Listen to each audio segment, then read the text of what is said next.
अच्छा सलीम बुखारी साहब, जब से ये जनाब फैज हमीद गिरफ्तार हुए हैं तो हर तरफ से आपने देखा कि ज़राए की खबरों का तूफान आया हुआ है और लगता है हर एक के पास एक खबर है।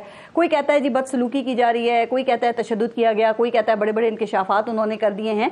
तो सर ये आपके ख्याल में क्या ये जनरल फील्ड कोर्ट मार्शल है, क्या ये इतनी मामूली कार्रवाई है कि जो कुछ हो रहा है उसकी खबरें बाहर आ रही हैं और सबको मिल रही हैं? पहली बात तो यह है कि ये फील्ड जनरल कोर्ट मार्शल जो है ये मुख्तलिफ होता है सिंपल कोर्ट मार्शल से। इसके अंदर बहुत ही कड़ी सजाएं होती हैं, ये हमें सबको मालूम है। और इसका ट्रायल जो है फौजी लोगों का हमेशा इन कैमरा होता है, कभी बाहर इसकी खबरें सिवाय ज़राए के नहीं आती हैं। इसकी अल्टीमेट जजमेंट आएगी जी। और इसकी जजमेंट जिन बुनियादों पर इस्तवार होती है उसको किसी भी एपेलेट कोर्ट में बड़ी मुश्किल से ही रिजेक्ट किया जाता है, ऐसी कोई मिसाल नहीं है जी। अनफॉर्चुनेट बात यह है कि अभी हमारे साथी ये कह रहे थे कि जी वो 9 मई से तो हमारा कोई ताल्लुक नहीं है। खान साहब भी यही कहते हैं कि 9 मई से कोई ताल्लुक नहीं है, लेकिन अब कहते हैं। मैं आपको याद दिलाऊं सुप्रीम कोर्ट के अहाते में बैठे हुए जब उन्होंने कहा था 10 मई को कि आपने मुझे गिरफ्तार किया, आपने देखा मेरे टाइगर्स ने क्या किया, अगर आप मुझे दोबारा पकड़ेंगे तो इससे भी ज्यादा रद्द अमल आएगा। ये मेरा बयान नहीं है, ये बानी पीटीआई का बयान है। उसके बाद फिर उन्होंने कहा कि वो तो हमारे लोग ही नहीं थे, और फिर उसके बाद कहा कि वो तो एजेंसियों के लोग थे जी। पारस में आपको ईमानदारी से कहता हूं कि वो बच्चे जो गिरफ्तार हैं, जो इस वक्त फौज की कस्टडी में है, वो जब उनको पेश करने के लिए अदालत में लाया जाता है तो काश आप और मैं जाके वो मंजरनामा फिल्मा सकें जी सर। जब उनकी माएं, बहनें, बेटियां बैन करती हैं और बदुआएं देती हैं उन तमाम जिम्मेदारान को जिनकी वजह से वो जेल में है। न्याजी साहब बताते रहते हैं भाई ने कि कहीं आग नहीं लगाई जी। मैं अर्ज करूं आपसे, ये कहा कि हमने कहीं आग नहीं लगाई। मैं वो सारी वीडियोस आपको पेश करना चाहता हूं जब रेंजर्स की गाड़ियों को पेट्रोल बम के जरिए आग लगा के नहर में फेंका गया था पुलिस की गाड़ियों को। वो मंजरनामा सबके सामने है। उन्होंने कहा कोई दरख्त नहीं जला, कोई एक वो खजूर के जो दरख्त लगे होते हैं पूरी उस बुलेवार्ड के ऊपर, उनमें से एक नहीं बचा, सबको आग लग गई थी। अब अगर ये क्राइटेरियन ये है कि आज जो मर्जी करो और कल उससे मुकर जाओ सिरे से, जो कि यू टर्न की तरफ लेके जाएगी आपको अल्टीमेटली, तो ये तो अलग बात है जी। रियलिटी से आंख चुरानी नहीं चाहिए। अब आ जाए जनाब आप फैज हमीद पर जी सर। लेकिन एक सेकंड, एक मिनट, आपके पास क्या इत्तलात हैं या आपका तज्जिया क्या है कि जो ये खबरें आपने कहा कि बाहर नहीं निकलती हैं, तो क्या फैज हमीद ने ये सारे इंकशाफात कर दिए होंगे और 9 मई से लिंक भी मिल गया होगा सर? कुछ ऐसा हुआ होगा? वैसे दो पॉसिबिलिटीज हैं। या तो फैज हमीद साहब जो है सारा मलबा अपनी जान पर लेके और पीटीआई को क्लीन चिट दे देंगे। अच्छा। और या सारा मलबा पीटीआई पे डाल के खुद अपने लिए रियायत ढूंढेंगे। इन दो में से तीसरी सूरत हाल और कोई नहीं है। ठीक। मेरी जाती राय ये है, राय मैं दे सकता हूं, मेरे पास फर्स्ट हैंड इंफॉर्मेशन नहीं है जी। वो ये कि जो कुछ भी वहां अंदर हो रहा है वो पीटीआई के लिए किसी तरह से भी अच्छा नहीं है।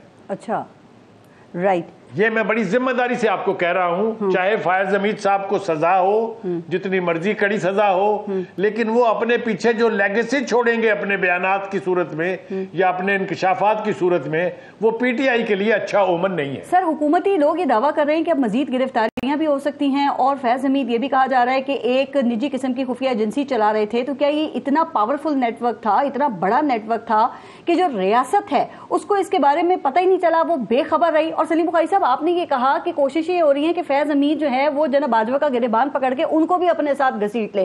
तो ये मामला यहीं तक रहेगा या बात निकली है तो फिर दूर तक जाएगी?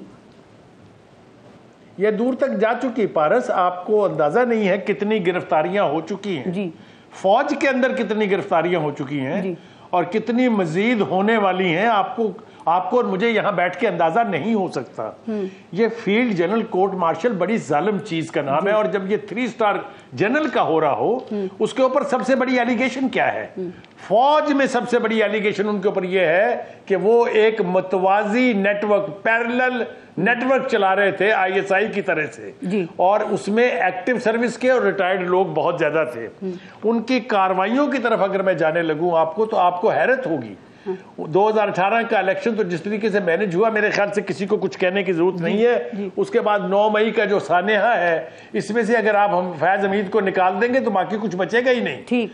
और बात यहीं पर खत्म नहीं होती है। उसके बाद जो अदालती एक्टिविज्म किया उन्होंने, जो जजेस की अपॉइंटमेंट से लेके और जजों को मनूवर करने तक, और इसी तरीके से मीडिया, मीडिया के साथ क्या खिलवाड़ हुआ है मैं बात आगे करूंगा, तो खुद अपना पेट नंगा करने वाली बात है। तो ये आर्मी एक्ट का जिक्र है नहीं है, लेकिन जो आप बड़े नेटवर्क का जिक्र करें, क्या लगता है वो एक्सपोज हो गया है? वो नेटवर्क जो है वो टूट गया है? इमरान खान की जो जेल में सहूलतकारी हो रही थी या सहूलत थी वो अब खत्म हो गई है, अब नहीं मिलेगी? देखिए पारस, ये सब कुछ जो है ये अब रिकॉर्ड की बातें हैं, ये हवा में कुछ भी नहीं है। मैंने कहा ना कि जो फील्ड जनरल कोर्ट मार्शल की कार्रवाई है वो रिकॉर्ड पर आएगी। जब एपेलेट कोर्ट में जाएंगे तो एक एक चीज आपके सामने आ जाएगी। और मैं आपको ये भी बता दूं कि field court general court martial तक जाने से पहले इतना मवाद मौजूद अवेलेबल कर लिया जाता है जिसकी बुनियाद पर यह फैसला हो कि किसी एक सीनियर फौजी अफसर के ऊपर हाथ डाल रहा है। सर, आपने कहा दूर तक मामला जाएगा, तो क्या इमरान खान तक भी जा सकता है? चूंकि खान साहब खुद इस खदशे का इजहार कर रहे हैं ना कि उनका जो मामला है वो मिलिट्री कोर्ट्स में ले जाया जा रहा है और जनरल फैज हमीद उनके खिलाफ वादा माफ गवाह बन सकते हैं। देखिए, जब खान साहब खुद ये कहें तो फिर मेरी तो राय मांगनी नहीं चाहिए आपको। वो खुद खान साहब की राय के बाद तो मेरे ख्याल से किसी कोई दो राय होनी नहीं चाहिए। ये यकीनी तौर पर ये बात वहां तक पहुंचेगी और ये इम्कानात मौजूद हैं कि उनका भी मिलिट्री ट्रायल हो।